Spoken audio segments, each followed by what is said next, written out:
नमस्कार, मी नितीन मिरजकर, जिल्हाध्यक्ष समाजवादी पार्टी. नुकत्याच झालेल्या महानगरपालिका निवडणुकीत EVM आणि धनशक्तीचा विजय झाला. EVMबद्दल बोलायचं झालं तर या निवडणुकीत कुठेही VVPAT मशीन्स नव्हत्या. त्यामुळं नागरिकांनी कुणाला मतदान नेमकं केलं आहे हे नागरिकांनाच कळत नव्हतं. त्याचबरोबर माझा अनुभव सांगायचा झाल्यास मागील 2018 सालच्या सांगली मिरज कुपवाड महानगरपालिका निवडणुकीत मी अपक्ष म्हणून निवडणूक लढवली होती. या निवडणुकीत 495 इतकी मला मतं मिळाली. एकूण झालेल्या मतदानाच्या 5% इतकी मतं मला मिळाली, लोकसंपर्क कमी असून देखील. याउलट या निवडणुकीमध्ये लोकसंपर्क तिपटीने चौपटीने वाढवला होता. पराभवानंतरही खचून न जाता सातत्याने मी लोकांची हजारो नागरी प्रश्न सोडवले होते, लोकांची कामं केली होती. त्याचबरोबर वाढदिवसादिवशी वॉर्डातील जे नागरिक आहेत अशा 270 जणांना वाढदिवसादिवशी मी वृक्षभेट उपक्रम राबवला होता.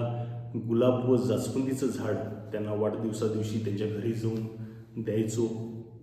लोक अक्षरशः घरीवरून यायची की हयातीमध्ये आमचा कुणी वाढदिवस साजरा केला नाही, मात्र तुम्ही घरी येऊन तारखा लक्षात ठेवून आमचा वाढदिवस साजरा केला आहे, त्याबद्दल आभारी आहे. त्याचबरोबर मतदानाच्या दिवशी देखील 15 तारखेला 500 ते 550 लोक व्यक्तिशः भेटून मला सांगितले की तुम्हालाच मतदान केले किंवा तुमच्या पॅनलला मतदान केलं आहे. त्याचबरोबर शेकडो लोकांनी फोन करून किंवा मेसेज करून आम्हाला सांगितलं होतं की तुम्हाला मतदान केलेलं आहे. त्यामुळं मतमोजणी ज्यावेळी झाली त्यावेळी धक्कादायक व अनपेक्षित निकाल आमच्यासाठी लागला. मागच्या वेळेपेक्षा देखील 33 मतं कमी झाली, जी दुपटीनं तिपटीनं वाढायला पाहिजे होती. ती 462च फक्त मतं आम्हाला मिळाली. त्यामुळे नक्कीच EVMबद्दल एक संशय आहे. त्याचबरोबर जपान व अमेरिका ही जी विकसित व तांत्रिकदृष्ट्या सक्षम अशी तंत्रज्ञानं सक्षम असलेली राष्ट्र आहेत, तिथं EVMला बंदी आहे व बॅलेटवरती निवडणुका होतात. मात्र भारतातच फक्त EVMवर इलेक्शन होत आहेत. दुसरा जो धनशक्तीबद्दल बोलायचा मुद्दा झाला तो म्हणजे या सांगली मिरज कुपवाड महानगरपालिका निवडणुकीत जे प्रमुख पक्ष होते, प्रमुख 3 पॅनल होते. एक पहिलं भाजपचं, दुसरं होतं ते दोन्ही राष्ट्रवादी व काँग्रेसचं आणि तिसरं होतं शिवसेना शिंदे गटाचं.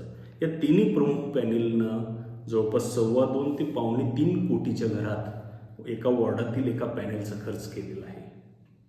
मी ज्या गटातून म्हणजे सर्वसाधारण गटातून निवडणूक लढवली त्या गटामध्ये जे उमेदवार होते या तिन्ही प्रमुख पॅनलचे, त्यांचा खर्च 2.25 कोटी 1 कोटीच्या घरात गेलेला आहे. 80 लाखापर्यंत खर्च केलेले आहेत एका उमेदवाराने व एकेका मताला 2,000, 2,500, 3,000 अशा पद्धतीने दर काढण्यात आलेला आहे.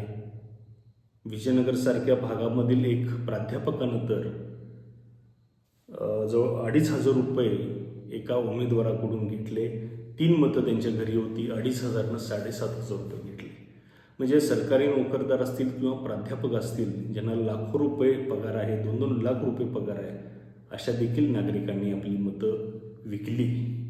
यामुळे लोकशाहीची थट्टा मांडलेली आहे. त्याचबरोबर जे कॉलनी किंवा एरियामधील प्रमुख कार्यकर्ते होते त्यांना 15,000, 20,000, 25,000 अशी पाकिटं देण्यात आली.